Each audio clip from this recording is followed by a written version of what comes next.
Welcome to Movies I Watched in Film School, a podcast where my two goodest friends and I watch and discuss movies I had to watch for film school. I'm Brianna, one host. I'm Allie. And with her always is Kyle. Yeah. Yes. We nailed it. We've done it, fellas. We did such a good job. Alright. Bada I bing. definitely wasn't drinking when Banana pointed at me to do my intro. It was either that or I throw it to Luda. You know? I mean, yeah. The cat that's sleeping next to the microphone. Yeah, this is how you have a podcast. Yeah. This is it. For the first episode, we watched Godzilla, which came out in 1954, you said? Mm-hmm. Yeah. The original Godzilla from 1954. And we have many thoughts. Oh boy. The thoughts may not be coherent, but we have them. You had to watch this. You, Brianna, had to watch this for film school. Yes, I had to watch this for a class called Popcorn and Paranoia, which was a bunch of movies from the 50s about, like, primarily the Red Scare and, like, anti-communist propaganda, and this one was different in that it was Irish. No. It was an anti-Irish sentiment is what it is. For God's sake. We're gonna get into it after we do this bit. It's just gonna be me, the sounds of me hitting you over and over until you stop saying these dumb things. I will hold my tongue until Brianna's done with the intro. Okay. And this one in particular was different from the other films we watched, because mostly we watched, like, B-movies, like Invasion of the Body Snatchers, The Day the Earth Stood Still, the original The Thing from Another World, and Godzilla was more of an anti-H-bomb piece. I was gonna say propaganda, but it's not propaganda. It is, like, the rest of the films we watched were propaganda. And this was more about, hey, you know, America, your actions have consequences. Finger guns. I did finger guns. You did do finger guns. Not good. Great for an audio medium. No. But we're sticking with it. Yeah. I'll just say it whenever I do them. Why did you choose this movie to watch with us? We collectively have all watched a lot of later Godzilla films. Yeah, I've never seen this one, though. And yeah, you had told us that you had never seen this one. Kyle and I have both seen this one time before. I watched it for class, and you said you watched it years ago. Yeah, I've seen every Godzilla movie at least one time. This was one of the one-timers. Yeah. But, yeah. And this was probably one of my favorites from that class that I watched, and I wanted to see, it's been like 2 years since I took the class, and I wanted to see how I felt about it upon rewatch, and I still really like it, but as we discussed while watching, this movie's a huge downer. Yeah, what a bummer. Oh, yeah. Oh, big time. Yeah. I was watching it for the first time, and I did enjoy it, but yeah, no, it's definitely different, considering how a lot of the ones we were watching were, like, from, like, the 80s, I think? Yeah. Or they look like the 90s, like late 90s, early 2000s. Oh, really? Yeah, from the Godzilla movies we've watched before. Yeah, we watched, for reference, we've watched stuff like Godzilla vs. Space Godzilla, Giant All-Out Monster Attack, or All-Out Giant Monster Attack. Godzilla, Mothra, King Ghidorah, Giant Monster, All-Out Attack. Thank you. Yes. All of those words. Yes, which is one title for one film. That one's so fucking weird. It's really fun, though. And like... That was probably my favorite one, honestly. And Final Wars. I think that was the last one we watched, was Final Wars. Which we do recommend, or I do, I shouldn't say we, I recommend if you've wanted to watch The Matrix, a bad Star Trek movie, and a kaiju movie all at the same time. The spaceship? Yes, it was. Okay, I did like that one. It was not a kaiju. No, it was a Matrix ripoff, and Godzilla was there. Yeah, okay. Anyway, so this is very... Because those ones usually are kind of fun and upbeat. And this one was a huge downer. But anyway, so I've introduced myself. You've introduced yourself. Kyle? Yes. Well, y'all know me. I'm Kyle, with Allie as always. I saw the first Godzilla kind of late in the game after seeing most of the other Godzilla movies before it. And at the time, I was a teenager. I was not fond of it because I was so used to Godzilla fighting other monsters, looking like a Muppet, being stupid, all manner of those things. After rewatching it now, I really appreciate it for what it is, the metaphor for nuclear war. And the tone is just right for what they're going for. Yeah. It's just right. Because this came out in 1954. It was 9 years after Japan was hit with atom bombs. And it's a ballsy move. Yeah. Yeah. Yep. Thinking, because we were talking about it a little bit while watching, but I keep thinking about the tones in later Godzilla movies and just how, like, they're madness and they're ridiculous and filled with lore and backstory you need from tens of movies before that. Yeah. And, you know, you've got a whole cast of characters, and it also gets, like, in some spaces, like, Power Rangers levels of comedic. Yeah. Yes. You know, but like this, it was just like, and usually the human element, and I normally have a problem with the human element in American Godzilla movies, because I feel like it takes precedence over, you know, what I'm here for, which is a ridiculous monster fight. Yeah. But in this one, I feel like it works out because of how different the tone is from other Godzilla movies. He's not fighting anything. Yeah. He's just... Yeah. He's the threat. He's the threat, yeah.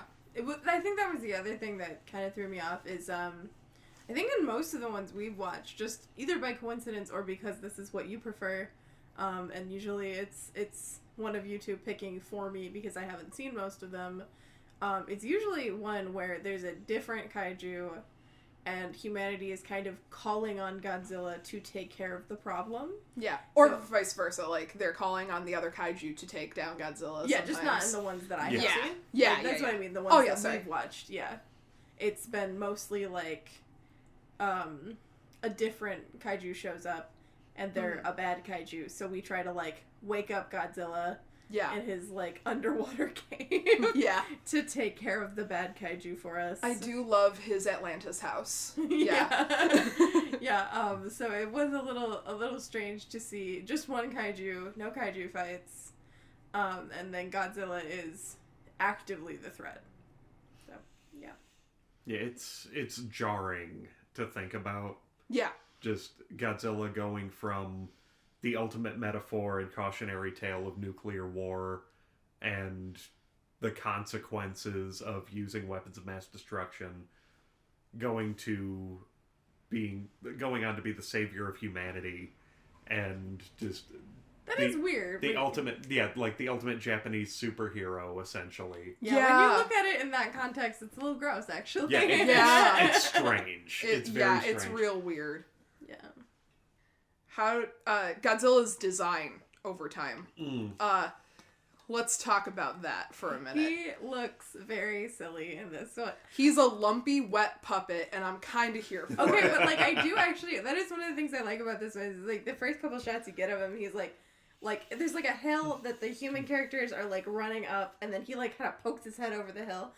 And it's, like... And they're all screaming and freaking out, but it kind of looks like a Muppets bit. Yeah. Because he's very clearly a puppet that's, like, a head, and it's got, like, one arm... Like, just screaming, and everybody's freaking out, but it looks really funny to us, people who were raised with Muppets. Yes. No, luckily, the Japanese actors were able to sell that pretty well. But yes. Yeah, no. Honestly, looking at him, I really like this Godzilla design. Yeah. Oddly enough. The dorsal spines are really jagged looking. He's got the weird fangs, the weird lifeless Muppet eyes. Mm-hmm. Ears. Yeah, I was just getting to that. Like, he's got the ears. Godzilla hardly ever has ears. He's got them here. I don't know what he's listening to, but I love them. Earth, Wind, and Fire. I'm sure. I'm sure. He's listening to the earth move under his feet. Terrible. Terrible. I don't think that's Earth, Wind, and Fire, but... It's not. It's not. But it's still a good bit. It's still real good. Also, I think there's, the look of Godzilla was not very consistent, because there's some where he's definitely a puppet, and there's some where he's definitely a guy in a rubber suit, and there's some where you can kind of tell it's, like, a specific, like, animatronic they use to shoot, like, the, his, like, radioactive breath or whatever. and they all look very different from each other. Oh, like, they're yeah. clearly different Yeah. things, which I thought was funny. Oh yeah, in the briefing scene, he changes photograph to photograph. Yeah. Can I ask a question to the room? So of the Godzilla movies we have seen, do y'all have a favorite design? Like, is there a Godzilla movie where you feel like he looks the best? Is it cheating to say the most recent one where he's I don't think so. all CGI? Like, it's definitely, I don't know, the one that's the most intimidating looking. But it's not, I don't know. I don't know, I'm kind of walking back my own answer. It doesn't, like, it looks cool, but it's not fun. Anything where he's wearing a rubber suit, I think, is probably my Yeah. favorite. Yeah. Yeah, when it comes to looks, it's definitely like the newer American look that looks best on him. But when it comes to fun and whatnot, it's probably the late 60s, early 70s Showa era when they've really embraced him as a cultural icon. Mm-hmm. When he's not really showing a lot of teeth, his eyes are looking real forward. He looks real dumpy, and it's fucking cute. I think mine is probably... I agree. I think as far as looks go, I really love how he looks in the new movies, like the 2014 one and King of the Monsters. Like, I don't think those are my favorite of the Godzilla movies I've seen, but I like his design the best in those. Yeah. But I love, like, Millennium era Godzilla, where he just kind of looks like a cat if a cat was a lizard. Oh, the big purple spikes on his back? Yes. Yeah. Love that. That's a great look. Or Shin Godzilla. Anything which where I'd he like to looks talk a more cat. about. Yeah. Which is very fun, because he just, I don't know, it adds an element of, whimsy. I'm sorry. Like, no, that's that's the only fair. word, to it, where he just looks like a big scaly cat, like, knocking shit over, like, meh. Yeah, no, I had to pick mine because that's the era where you are most likely to see Godzilla dance. Oh, gosh. Yeah, he's always like throwing his fist in the air and trying. The suit was real mobile. Yeah, they were fully doing like moves in those suits. Oh yeah, in the Showa movies, oh, right? Yeah, that was when he was drop kicking people. Oh yeah. Yeah. Oh my gosh, I gotta watch more of the Showa era ones. Oh god, there's one where he curls his tail up between his legs, holds onto it, starts blasting radioactive breath, and it's like propelling him through the air. And they're playing this stupid little like as he's just sailing through the air. Oh, on that note, can we talk about the theme music? Oh yeah, please, lead the charge. I like. There's very few pieces of music from movies that like I hear them and I'm immediately like, one, pumped. I am pumped. I'm going to fist fight God. 2, make me want to cry. Like, at the same time, like, we started the movie and I heard the dun dun dun dun, and I was like, don't cry, I'm don't, feeling real sad and aggressive. Yeah. Yes. Yeah, no, I was I'd forgotten about it with this one. That theme, the dun dun dun dun dun dun, that has carried over from the very beginning. Yeah, they still use it. Oh yeah. I've watched, I don't know, I personally don't know that I get that, but I have watched kaiju movies with both of you where the theme comes on and you both like stand up and go like, yeah, just my boy, he's coming. Oh Lord, keep coming. Yeah, just hooting and hollering like a bunch of idiots. Yeah. Just screaming. Yeah, you were here when we watched the Godzilla vs. Kong Oh trailer. my god, yeah. Yes, oh my god. And it's just you and I vibrating in our seats, and Allie's like, I'm just happy to be here. Playing on my phone like, yeah, have a nice time fighting the monsters. Freaking out like the animals when Simba got presented. Except it's a giant lizard and a giant monkey. You winning, kids? Are you winning, son? Yeah. That's nice. Kyle, I believe you had something in particular that you wanted to... A theory you have about Godzilla. God. Yes, Allie, don't interrupt. It's rude. I will absolutely interrupt you. It's not good podcasting, and I'm going to do it anyway. Okay, so... Gojira, Wait, real quick before you begin. I am doing this to start an argument. Continue. Gojira, 1954. is anti-Irish propaganda. Go on. He is large and green, and he is demonized. First of all, he's gray. Okay, it's black and white. You don't know. You don't know he's green. He's green in all the other movies. Yeah, but that could have been, like, appropriation. Okay, so it's still, like, Irish demonization. How? Because he's big and green and clearly represents Ireland. Again, we have fully removed green from the picture. I would like to know how he clearly represents Ireland if he's not green. Because he is a large destroyer that they don't understand. It sounds like your anti-Irish propaganda. Listen, it is, but that's besides the point. No, you specifically, as a person, are anti-Irish propaganda. Yeah. For those of you watching, for those of you listening at home that are unclear, I myself am a large, red-bearded Irishman. Yeah. So this is fine. Just letting you know. Also, everyone in this room is Irish, at least a little bit. Yes. And also, Kyle is a ridiculous man that just says things sometimes. So. I'm sorry, I know how to be hot on the mic. But. Okay. Go ahead. Yeah, no. Anyway. Those of you familiar with Irish folklore will recall that St. Patrick ran all the snakes out of Ireland. Which caused the lizards to rise in Japan. Uh-huh. Okay. It may have been lost in translation a little bit. I'm pretty sure people in Japan know that snakes and lizards are different. Okay, but it might have been lost in translation. Snakes don't have feet. They don't. But, like, they don't need them because it's lost in translation. Godzilla has feet. I'm aware of this. He still represents the snakes that were driven out of Ireland. How? Because he's reptilian, and that's probably Wait, where so Godzilla is he was. reptilian or is he Irish? It's both. Babe, Are he's you a saying Irish people are reptilians? babe, he's a metaphor. You're a metaphor. Godzilla's a metaphor for the Irish struggle. Is what he is. How? He did not eat a single potato in this movie. You don't know. We didn't see him all the time. He could have been eating potatoes. If it was off screen, then he might as well not have done it. I mean, you gotta show not telling these fucking things. Yeah, I know that, but movies aren't perfect. Banana watched this in film school. I'm sure this movie is perfect. You're not gonna say that a few episodes down the line. Fair. You've watched some movies for film school with me. Yeah, I'm not. We sat through Vertigo. For people at home, I am not in film school. I'm an accountant that is a film enthusiast. Yes. But Brianna likes to bring their schoolwork home with them. So I have seen some of the film school movies. Yes. Kyle here, again. Yeah. You may be able to tell by now. I'm also not a film student, but I do work in film. Yeah. So everyone's tied in pretty well. Yeah, so we've got like our wow, we should have put this in the intro.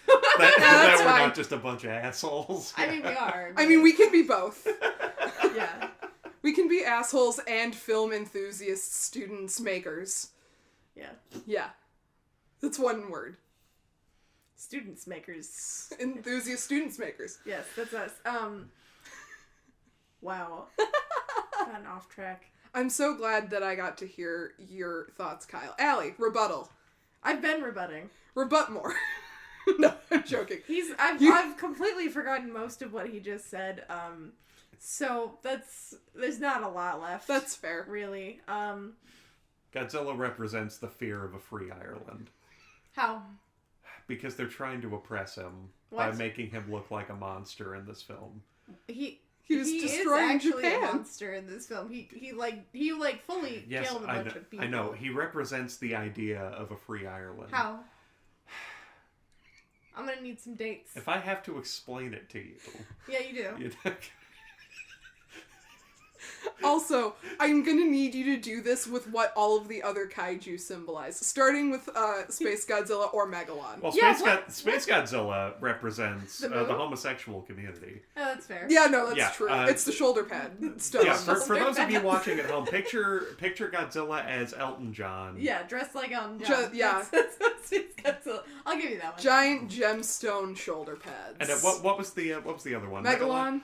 He in the film is a large beetle who is sent by basically the Atlanteans to ruin the surface world. Mm-hmm. And what he is is basically a big walking commercial for big power tool companies. What? He has big drills for You talking hands. about Beetleborgs? Beetleborgs? Y'all Beetleborgs? talking about Beetleborgs? We're talking about I Beetleborgs. thought we were talking about Godzilla. We can We're talk talking about both. We can talk about Beetleborgs. There are kaiju and Beetleborgs. We would not have the Beetleborgs if it were not for Godzilla and classic Universal horror. Yeah. None of this has anything to do with Ireland. Wait, what are we talking about? I'm pretty sure there's a gas leak in here. Not again. Let's Biolante, global warming. Yeah, pretty much. No, generally, yeah, because she's like a big plant monster. King Ghidorah. King Ghidorah is just a crime against fashion. What? And Space Godzilla isn't. No, fashion icon Space Godzilla. Okay, Yeah. like do not speak ill of her. Look at her. Like, okay, I'm sorry. And Mothra. What's Mothra? Yes, lesbian icon Mothra. Yeah, that's is- true. Okay, so Also the LGBT community. no, real talk. Maybe we just like monsters. Real talk. I actually do have a good one for this. Mothra. This one is not me pulling one out of my ass here. Okay. Godzilla vs. Mothra, aka Godzilla vs. The Thing, came out in 1964, a year after King Kong vs. Godzilla. That is the last Godzilla movie in the Showa era where Godzilla was presented as the antagonist. Mothra was still the protagonist in that. And Mothra has always been an allegory for Mother Nature striking back against mankind's hubris. And and in that case, what you have is Mother Nature fighting mankind's thirst for destruction, essentially, when she fought Godzilla. That's fair. Yeah. I mean, and That- also yeah, a that lot of one- the yeah. a lot of the kaiju are kind of representations of like nature being pissed Yeah. for human arrogance. Right. And that's Gigan's fair. just here to fuck shit up. Yeah. Yeah, he's also an advertisement for the tool companies. The tool What? companies. What about Frankenstein? What's Frankenstein represent? Oh boy. Oh my. Well, Frankenstein, who See pops puberty? up in What? no Frankenstein, who pops up in Frankenstein Conquers the World, alongside Baragon, I Allie's do- personal favorite kaiju. He's the cutest. I love him. Yeah, he's adorable. He Yeah. looks like a big puppy. Yeah. He is. No, well, what Frankenstein is the result of a drug-fueled weekend that Mary Shelley had with Lord Byron back in like the 1830s or when the fuck ever. That's not the Frankenstein I was talking about. Okay, but like it's the same monster though. It's That's the supposed stupid to thing. be, but That's the dumb thing. yeah, they like find his heart. We're not even talking about the fucking movie anymore. Like, All right, I'll reel it back in. thank you. Okay, Godzilla so hates the let's. Irish. Continue. Oh my god. Is Let's. Godzilla the Irish or does he hate the Irish? The movie hates the Irish. Godzilla is the Irish. Again, how? The oxygen destroyer. Let's talk about that. Let's talk about the weapon in the movie. So It turns you into bones. yes, the bone maker. Sure does. I'm Yeah. not sure how taking all of the oxygen out of water does that, but I'm not a scientist. It's how you know they don't have access. I'm in film school. I don't have the answers. None of us are scientists. No. I'm not a- But I'm the closest, and I'm gonna say How are you the close? I do math for a living. What do you do? Allie has a college degree. I think I have several. Thank you. Allie may be the closest to a scientist. And I'm just gonna say, at least we know they don't have exoskeletons. I never even took chemistry, so I failed it. I passed by a hair. Thanks, high school chemistry teacher. Anyway, getting back on course with the actual Yeah. anti-nuclear war allegory Yeah, that is yeah. Godzilla. If he had an exoskeleton, he would have survived, like the cockroaches. I think the oxygen destroyer is neat. Okay, I did like Yeah, sure is. what is his name? Shirazawa? Sarazawa. Yeah. Sarazawa. The guy who made the oxygen destroyer and eventually like deployed it and then killed himself so that another one could never be made. Spoiler for a 60-something-year-old movie. Yeah. I mean, we've done very little to explain the plot of this film that we are reviewing. Yeah. So, But I mean, Godzilla movies are kind of past the point where you need to, like, I feel like this might be the only one where you kind of need to discuss the plot. Like, Yeah. the rest of them, it's like, giant monsters fight. Yeah, this one has an actual story. Yeah, this one is about something, whereas the other ones, it's like the continuation of the Godzilla cinematic universe, you know? yeah. But anyway, I did like him, and I liked the sort of like resolution of the film and the oxygen destroyer, because I don't know, I just feel like that it tonally fit really well.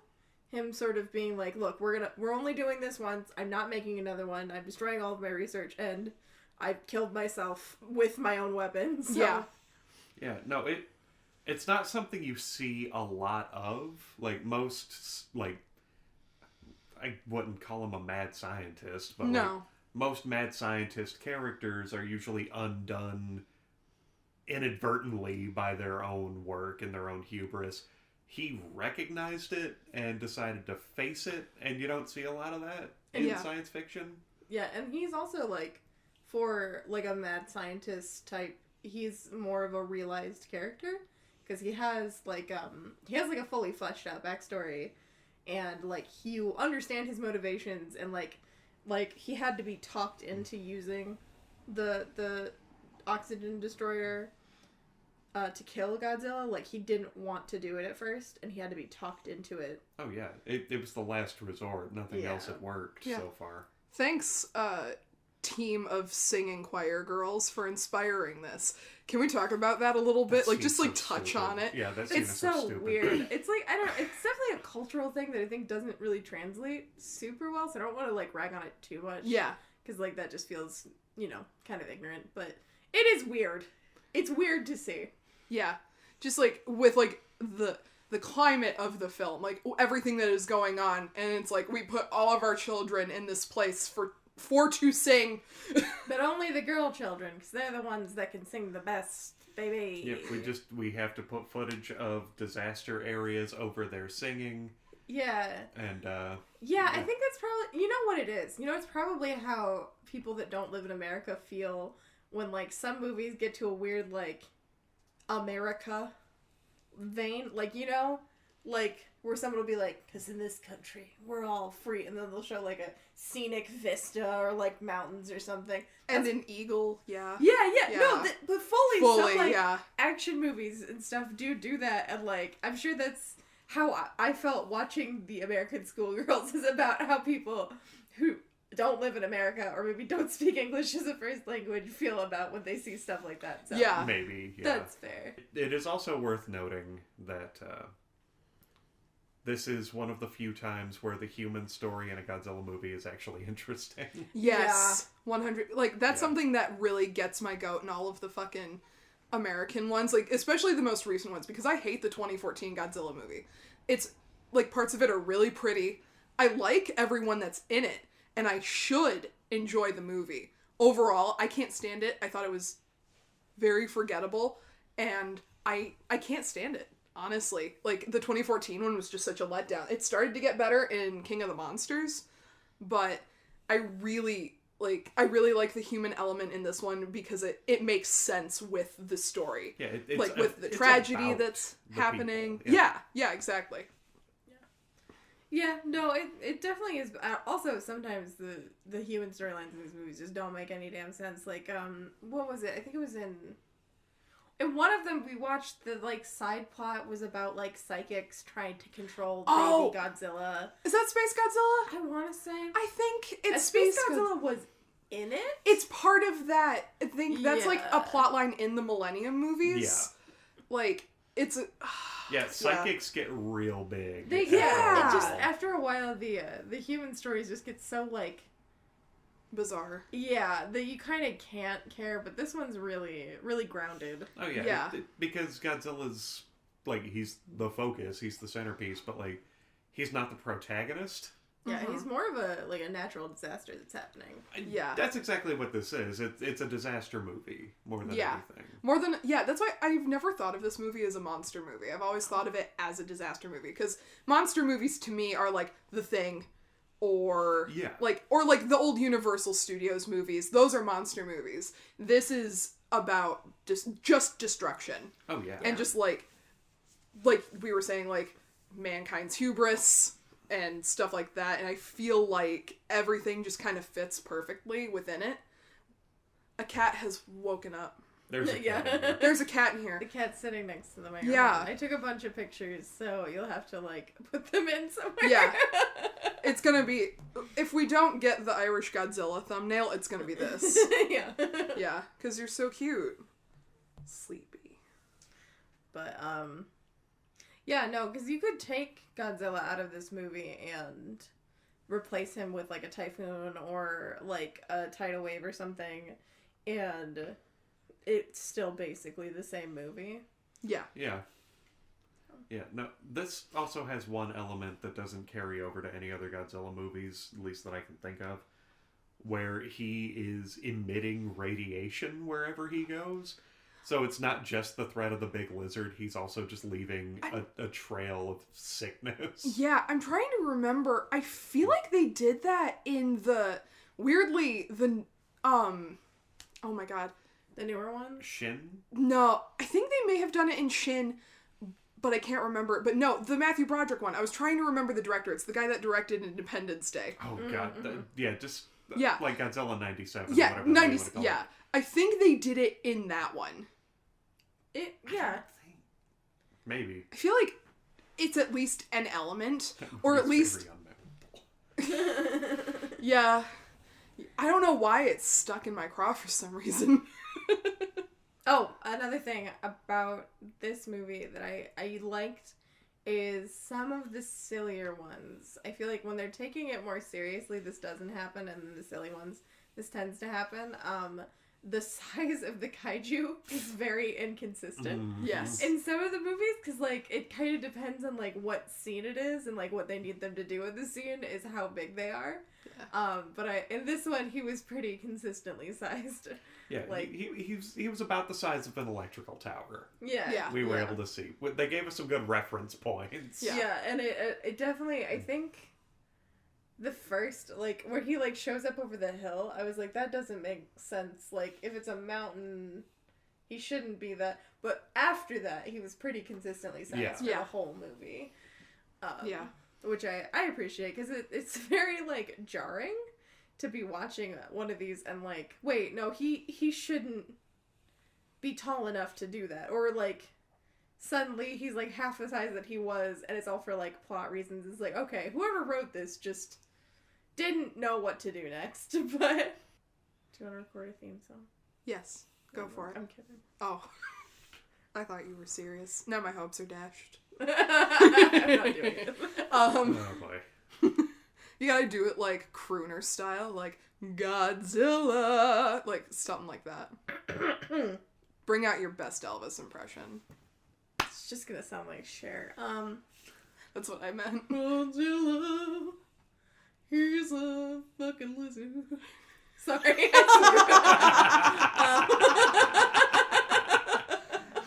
I like when the conversation devolves into madness. Oh, speaking of madness, we at one point, so something that you have to contend with in film school in particular, and that y'all noticed, was the presence of something Orson Welles-like within the film. Oh my god, yeah, the Citizen Kane reference. And I would like to preface. That was weird. I would like to preface this with, I hate Orson Welles, and that's it. End of statement. I hate him. So there's a bit in Citizen Kane that is potentially the first jump scare. And it was used to wake people up during the movie. Yeah. Because he was... Orson Welles knew. Yeah. Like, he knew. People think that's the greatest movie in the world. It's boring as shit. Yeah, I still haven't watched it. I can't make myself watch it. Well, anyway, there's a cut to a, like, shot, like a close-up shot of a cockatoo in a cage, and it screams. Yeah. And then while Godzilla is, like, ransacking Tokyo? Yes. It's like a large town. It might be Tokyo. I think it was Tokyo. And he's like ransacking Tokyo, and then it cuts to like a view of Godzilla, but the camera is like looking at him through a bird cage, and then he screams. And I was like, is that a Citizen Kane reference? Like, was that a Citizen? Yeah, we almost didn't recover. Yeah, We no. talked about Orson Welles for like 20 minutes and kind of lost the plot. I Yeah. haven't recovered. I haven't recovered because anytime I think of Orson Welles, I just see red and I hear the Kill Bill music. Yeah, for those That of might you... also be an Orson Welles reference. For those of you... For those They of look you... really mad. For those of you listening at home that haven't seen it before, do yourself a favor and go on YouTube and watch those outtakes of him doing a wine commercial. He's drunk off his ass, and it's very funny. Yeah. The French. Ah. I like taking any chance to dig on to make jabs at Orson Welles. I was gonna say dig, and I was like, no, dig is a positive. We don't dig Orson Welles in this house. No. Oh, man. In this house, we think Orson is garbage. Or at least I do. Okay, I'm being a little harsh, but not by much. What else did I want to touch on? You guys want to dunk on Raymond Burr? Yes, I do! That was my next note. So Allie hasn't seen this version of the movie, but Kyle and I both have. So they made an Americanized version of Godzilla, which is just clips from this version, the original Godzilla, with a American man in them. He's like the only one in the scenes. It's Power Rangers style. They shoehorned in a white guy. They did. They fully did. That's what he's there for. He's just the American person that's like, wow, giant lizards, huh? Weird. They took Raymond Burr and just Forrest Gumped him into scenes. They did! Yeah, as reporter Steve Martin. I'm pretty sure there's a character they completely eliminated from the movie by just overlaying him on I think top it's of it. Emiko's boyfriend. Yeah. Or her new fiance as opposed to Serizawa, her old fiance. There's a love triangle. There is. But yeah, no, they got rid of the new fiance for Raymond Burr. And I think they either say or they imply that there's something romantic going on between him and Emiko. Maybe. I don't know. Or at least that they're friendly. Yeah. Yeah. It took them 2 years to crap that out. Yeah. And that's the version that most people seem to have seen. Yeah, which is weird. Yeah. Because it's not good. It's not good at all. Like, it adds nothing. Him being there adds nothing to the plot. I think he's supposed to be a reporter. Yeah, he is. He's not even a scientist. He's just like Jimmy Olsen. Yeah, basically. You know? I don't know. I feel like at that time you couldn't really. I mean, the idea of watching an entirely like non-English foreign film would have been like completely out of the picture. Like out of the question. That's that's the trying to say. whole reason he was there. Yeah.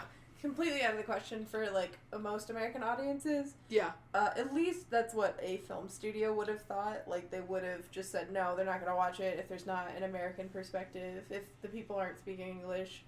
So they just dubbed over everybody and like reshot some of it. Yeah. Power Rangers style. Which is also Rangers why style. Power Rangers is like that because, you know, Super Sentai is a Japanese like long-running set of shows that like were bought up, like the film rights were bought up in America and it was sort of recut into Power Rangers, and like all the action scenes were taken straight from the original show, and then all of the like character stuff was filmed in America and they were just sort of clipped together. I didn't know that. Oh yeah.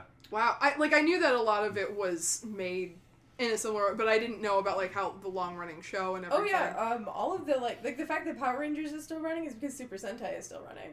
Oh, like okay. it just gets like recut into what we see, like what is cast over here as Power Rangers. What they put on 4Kids. Yeah. Yeah.